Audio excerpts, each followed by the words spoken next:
सादर करीत आहे श्यामची आई. लेखक श्रीयुत साने गुरुजी. रात्र 22वी. आनंदाची दिवाळी. श्रोतेहो नमस्कार. आज आपण आनंदाची दिवाळी या कथेचे वाचन करणार आहोत. चला तर मग आपण सुरुवात करूया. दिवाळीचे दिवस जवळजवळ येत होते. शाळांना सुट्टी झाली होती. मी दापोली जवळच शिकत होतो, त्यामुळे सुट्टी होताच मी घरी गेलो. मला व माझ्या धाकट्या भावांना एक नवीन सदरा वडिलांनी केला होता, परंतु त्यांच्या नेजूची धोतरे मात्र फाटली होती. आईने तो 17दा शिवली होती. 17 ठिकाणी शिवली होती. ती आता इतकी विरली होती की शिवणे पण कठीण झाले होते. आम्हा मुलांना त्यांनी नवीन कपडे केले, परंतु स्वतःला नवीन धोतरे घेतली नाहीत. आईला वाईट वाटत होते, परंतु ती बिचारी काय करणार. तिच्याजवळ थोडेच पैसे होते. कितीतरी दिवसात तिलासुद्धा नवीन लुगडे मिळाले नव्हते, परंतु तिला स्वतःचे इतके वाईट वाटत नसे. परंतु वडिलांचे दैन्य पाहून तिचा जीव करपे. रोज फाटका भाग निऱ्यांमध्ये लपवून वडील वेळ मारून नेत असत. मुंबई पुण्याकडचे लोक दिवाळीस घरी येतात. दिवाळीच्या सुमारास बोटी सुरू होतात. समुद्र शांत असतो. मुंबईवरून घरी येणारे लोक येताना फटाके, खेळणी वगैरे दिवाळीसाठी मुलांना घेऊन येतात. माझा मोठा भाऊ पुण्यास मामांकडे शिकत होता. तो काही येणार नव्हता, परंतु पुण्याहून कोणसे आमच्या गावी आले होते. त्यांच्याबरोबर पुण्याच्या मामांनी आईला भाऊबीजचे 3 रुपये पाठविले होते. आमच्यासाठी खाऊ पाठविला होता. ते 3 रुपये पाहून आईला खूप आनंद झाला. तिने सर्वांची खुशाली विचारली. रुपये देऊन तो गृहस्थ निघून गेला. आम्ही आईच्या भोवती जमा झालो. मामाने खाऊ पाठविला, आम्हाला दे. आम्ही तिच्या पाठीशी लागलो. जर्दाळू व पेपरमिंटच्या वड्या होत्या. आईने एक जर्दाळू व 2 वड्या दिल्या. माझा धाकटा भाऊ 2 जर्दाळू पाहिजेत म्हणून हट्ट धरून बसला. आई म्हणाली, अरे तो तुमच्यासाठीच आहे, आज का एकदम संपवायचा आहे? पुरवून खाल्ला तर तुम्हालाच बरेच दिवस जाईल. तो म्हणाला, तर मग आणखी 1 वडी दे आणि ही बदलून दे. मला गुलाबी रंगाची दे. आईने त्याला वडी बदलून दिली व शिवाय आणखी 1 दिली. आम्ही अंगणामध्ये खेळू लागलो. चिंध्यांचा देशी चेंडू केला होता व धबाधबी आम्ही खेळत होतो. आईने खाऊ पडताळात मुंग्या न येतील अशा व्यवस्थेने ठेवून दिला होता. थोड्या वेळाने तिने मला हाक मारली. मी घरात गेलो. आई म्हणाली, श्याम, अमृत शेटजींकडे जाऊन नवीन धोतर जोड्या किती पैसे पडतात ते विचारून ये. त्यांच्यासाठी हवा आहे म्हणून सांग. घरात आहेत का म्हणून त्याने विचारले, तर गावाला गेले आहेत, उद्या येतील असे सांग. चौकशी करून येण्यास मला सांगितले म्हणून आलो असे सांग. जा. मी अमृत शेटजींच्या दुकानात गेलो. मोहन्या व बद्री त्यांचे मुलगे तेथे होते. मोहन्या मला म्हणाला, काय रे श्याम, काय पाहिजे? चित्रे पाहिजे असतील म्हणून आलास होय ना? मी त्याला म्हटले, चित्रे देत नाहीस, मग कशाला मागू? मी तुझ्याकडे कधी मागणार नाही, परंतु धोतराचा भाव विचारावयास मी आलो आहे. कोणाला धोतर जोडा? तुला? त्याने विचारले. नाही, भाऊंसाठी. चांगला लांबरुंद हवा. पोत चांगले हवे. किंमत काय ते विचारायलाच मी आलो आहे. 2-3 नमुने दे, ते मी घरी दाखवून आणतो असे मी सांगितले. मोहन्या मारवाडाने 2-3 प्रकारचे धोतर जोडे दिले. अमृत शेठ म्हणाले, दाखवून लवकर आण हो श्याम. आम्ही काही घरी ठेवणार नाही व ठेवले तर पैसे देऊ असे मी अभिमानाने म्हटले. तुझ्याजवळ भारी झालेत वाटते पैसे. बाप्पाजवळ तर फद्या नाही, अमृत शेठ म्हणाले. मला ते शब्द ऐकून वाईट वाटले. अमृत शेठांचे कर्ज होते म्हणून ते तसे बोलले. स्वाभिमानाने जगू म्हणणाऱ्याने मरावे, परंतु कर्ज कधी काढू नये. मी ते नमुने घेऊन आलो व आईला दाखविले. त्यातील एक आईने पसंत केला. किंमत बेताचीच होती. 3-3.5 रुपये काहीतरी होती. आईने मजजवळ पैसे दिले व म्हणाली, हा घेऊन ये, बाकीचे परत कर. मी धोतरजोडे परत केले व एक विकत घेऊन आलो. आईने त्याची 2 पाने निरनिराळी पाडली व त्या प्रत्येकाला कुंकवाचे बोट लावून ठेवले. वडील गावाहून परत आले तरी त्यांना ही गोष्ट कळली नव्हती. दिवाळीच्या दिवशी पहाटे मंगल स्नाने झाल्यावर आई वडिलांना नवीन धोतर नेसावयास देणार होती. आम्ही मुले होतो तरी ती गोष्ट आम्ही फोडली नाही. आईच्या कटात आम्ही तिन्ही मुले सामील झालो होतो. उद्याची दिवाळी आम्ही टाकळ्याच्या शेंगा आणून त्यातले इंद्रजव काढले. ते वाटून आईने अंगाला लावण्यासाठी तयार करून ठेवले. पायाखाली नरकासूर म्हणून चिरडण्यासाठी कारिटे आम्ही गोळा करून ठेवले. अंगण झाडून स्वच्छ केले. घाण दूर करणे म्हणजेच खरोखर नरकासूर मारणे. नरक हाच असुर आहे. नरक म्हणजे घाण. या घाणीसारखा दुष्ट राक्षस कोण आहे? राक्षस 100 माणसे खाईल, परंतु घाणीतून उत्पन्न होणारा रोगरूपी हजारो लोकांना खातो, तरी तो तृप्त होत नाही. घाणीसारखा शत्रू नाही. पावसाळ्यामध्ये सर्वत्र घाण होते. विष्ठा शेण सारे आजूबाजूला पडलेले असते. ही घाण दूर करावायची म्हणजे नरकासुराला मारणे होय.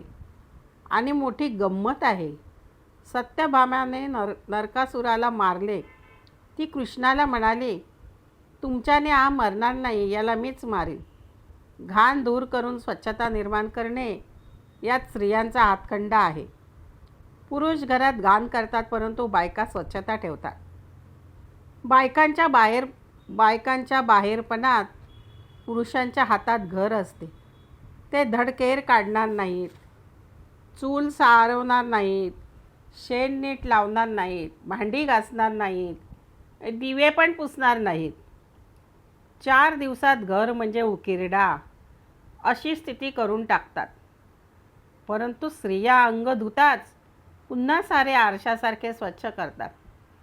नरकासूर सत्यभामा मारील, घाण स्त्रियाच दूर करतील, परंतु अलीकडच्या स्त्रिया घरातील घाण रस्त्यात फेकतात. राक्षस रस्त्यात ठेवला तरी तो वाईटच हो. घाण रस्त्यात फेकू नये. म्युन्सिपाल्टीच्या पेट्या असतील, कचऱ्याचे डबे असतील, त्यात जवळ जाऊन घाण टाकावी. आम्ही सारे स्वच्छ करीतच होतो. तुळशीचे वृंदावन मात्र आईने नवीन घातले. आईने पंत्या पुसून तयार केल्या, वाती तयार केल्या. सायंकाळी त्या ठिकठिकाणी आम्ही लावल्या. पहाटे लवकरच उठावयाचे म्हणून आम्ही मुले लवकर झोपलो. आई मात्र बराच वेळ काम करत होती. उटणी वगैरे तयार करीत होती. मोठ्या पहाटे उठून आईने बाहेरच्या चुल्यात विस्तव घातला. तिने स्वतः आपले नाणे आटोपले व मग आम्हाला एकेकाला ती उठवू लागली. अंगाला उठणे व तेल चोळू लागली. आधी तेलाचे 5 ठिपके जमिनीवर काढून मग ती आमच्या अंगाला लावी. खूप पाणी आंघोळीला ती देत होती. वडीलही केव्हाच उठले होते. त्यांनी देवाच्या पूजेसाठी फुले आणून ठेवली. आमची स्नाने झाल्यावर ते आंघोळीला गेले. आम्ही घरच्या देवाला नमस्कार केला व देवळातसुद्धा जाऊन आलो. आईने वडिलांना आंघोळीस पाणी दिले. त्यांची आंघोळ झाली. जुना कद नेसून त्यांनी देवाची पूजा केली. देवांना थोडे वासाचे तेल लावले. आज देवांनासुद्धा कडक पाण्याची आंघोळ. रोज बिचारे थंड पाण्याच्या अभिषेकात कुडकुडायचे, परंतु आज देवांना गरम पाणी. वडिलांनी देवांची पूजा केली. करंजी अनारशांचा नैवेद्य होता. पहाट झाल्यापासून भुते भिक्षेसाठी येत होते. अंबाबाईची गाणे म्हणत होते. पैसा पोहे करंजी मागत होते व आम्ही त्यांना घालीत होतो. वडिलांनी आम्हाला हाक मारली व देवांचा नैवेद्य त्यांनी आम्हाला दिला.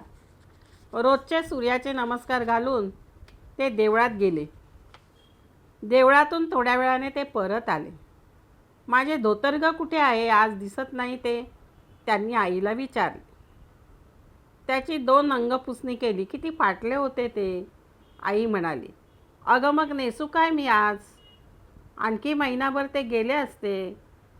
वडील म्हणाले, त्याचा अंत तरी किती पाहावयाचा हो. ते धोतर धुताना मला रोज लाज वाटत होती, वाईट वाटत होते. आई म्हणाली, अगं मग नेसायला सुद्धा वाटत होती, परंतु कशा करायचे काय? लाज वाटली म्हणून का वरून काही पैसे पडत नाही? ते म्हणाले, हे धोतर नेसा आज. आईने धोतर पुढे केले. हे कुठले? कोणी आणले? त्यांनी विचारले. अमृतशेठकडून मी आणविले. आई म्हणाली, अगं तो मला उधार देत नव्हता. मी त्याच्याजवळ मागितले का नाही, परंतु तो उधार देईना. माझी पूर्वीचीच बाकी कशी वसूल होईल हीच मला काळजी आहे. तुम्हाला उधार देऊन फसलो असे तो मला म्हणाला. तू घेऊन आलीस वाटते का मोन्याला बोलावून त्याला गळ घातलीस? वडील चौकशी करू लागले. मी ते विकत आणले आहे. श्यामने जाऊन आणले. आई म्हणाली. श्यामजवळ कुठले ग पैसे? त्यांनी विचारले. मी दिले. आई म्हणाली. तुझ्याजवळ कुठले? त्यांनी विचारले. पुण्याहून आप्पाने भाऊबीजेचे म्हणून त्या काळ्या कृष्णाबरोबर पाठविले. आईने सांगितले. केव्हा आला काळा कृष्णा? त्यांनी विचारले. झाले 2 दिवस. आई म्हणाली. तुझे लुगडे पाटले आहे त्याला ते झाले असते. तुझ्या भावाने पाठविलेली ओळ्याने तुझा त्याच्यावर हक्क, ते आम्हाला घ्यायचा हक्क नाही. भाऊ म्हणाले. तुम्ही व मी निराळी आहोत का हो? इतकी वर्ष एके ठिकाणी संसार केला, सुखदुःखे पाहिली, नाना बरे वाईट अनुभव घेतले. अजून का आपण निराळी आहोत? माझे सारे तुमचेच व तुमचे ते माझेच आहे. तरी काय आहे आपणाजवळ? तुम्ही नवीन धोतर घेतलात, नेसलात, म्हणजे मीच नवीन लुगडे नेसल्यासारखे आहे. त्यातच माझा आनंद आहे. नेसा. मी त्याला कुंकवाचे बोट लावले आहे. आई म्हणाली. मी नवीन धोतर नेसावे व तुला नवीन लुगडे नसावे याचे मला नाही का वाईट वाटणार? तुला आनंद होत आहे, परंतु मला दुःख होत आहे. तू आपल्याला आनंद मिळविलास आणि मला त्यांच्याने बोलवेना. माझा आनंद तो तुमचा आहे. तुम्हाला बाहेर चारचौघात जायचे असते. गंगू आप्पांकडे आज सोंगट्या खेळायला बोलावतील. गेले पाहिजे. मला आज कुठे जायचे आहे बाहेर. पुढे सवड झाली की आधी मला लुगडे घ्यावे असे उगीच मनाला लावून घेऊ नये. आज दिवाळी आहे. आज साऱ्याने हसायचे, आनंदात राहायचे. आम्हाला आनंद देण्यासाठी तरी आनंदी व्हा. आई म्हणाली. तुझ्यासारखी जन्माची सोबतीन व अशी गोडगुणी मुले असल्यावर मी का आनंदी होणार नाही? मी दरिद्री नसून श्रीमंताहून श्रीमंत आहे. मग मी का हसणार नाही? का सुखी होणार नाही? आणि ते धोतर, असे म्हणून आईच्या हातातून त्यांनी ते धोतर घेतले व ते नेसले व देवांना त्यांनी नमस्कार केला. वडिलांचे नेसूचे धोतर पाहून आम्हालाही आनंद झाला. परंतु खरा आनंद जर कोणाला झाला असेल तर तो माझ्या आईला झाला. तो अनुभव स्वतः अनुभवून पाहावा लागतो. प्रेमपूर्व त्यागातील आनंद त्याची चव करीत गेल्यानेच समजू लागते. एकदा चटक मात्र लागली पाहिजे. श्रोते हो, तुम्हाला माझी कथा कशी वाटली? आवडलीच असेल. माझ्या कथेला लाईक व सबस्क्राईब करून कमेंटमध्ये जरूर सांगा. माझ्या कथा ऐकल्याबद्दल खूप खूप धन्यवाद.